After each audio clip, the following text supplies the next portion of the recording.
Vaalijärjestelmän perusominaisuus Suomen kaltaisessa demokratiassa on se, että kannattaa hakea tukea keskellä. Suomen puolueiden ongelma on se, että ne on menettänyt visionsa, ne on menettänyt uskomuksensa, ne on menettänyt ideologiansa. Me elettiin niin kauan ideologian pelossa silloin, kun vielä vasemmistolaisuus oli jonkinlaisessa arvossaan, että ideologiasta tuli haukkumasana.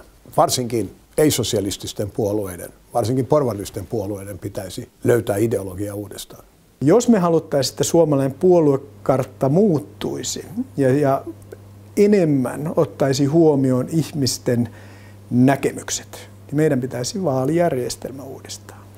Et yhä edelleen ideologisesti olen sitä mieltä, että single transferable vote, vaalijärjestelmä, jossa voi listata yhden henkilön kokoomuksesta ja seuraavan vihreistä ja kolmannen ehkä sitten demareista, niin toisi paljon paremmin ihmisten näkemykset esiin kuin nykyinen järjestelmä. Ikävä kyllä politiikassakin rakenteelliset ongelmat oikeastaan liittyy siihen, että puolueet haluavat aina menestyä seuraavissa vaaleissa. Se johtaa semmoiseen tietynlaiseen ikään kuin valheellisuuteen.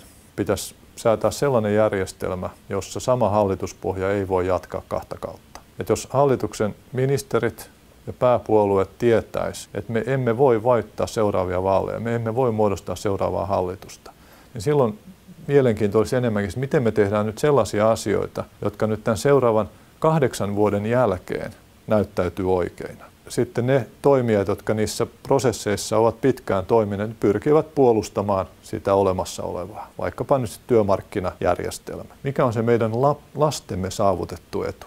Minkä perinnön me jätämme omille lapsillemme tai lasten lapsillemme? Jos aidosti pystyisi keskittymään siihen, niin me tehtäisiin paljon viisaampaa politiikkaa ja ehkä johdettaisiin yrityksiäkin paremmin.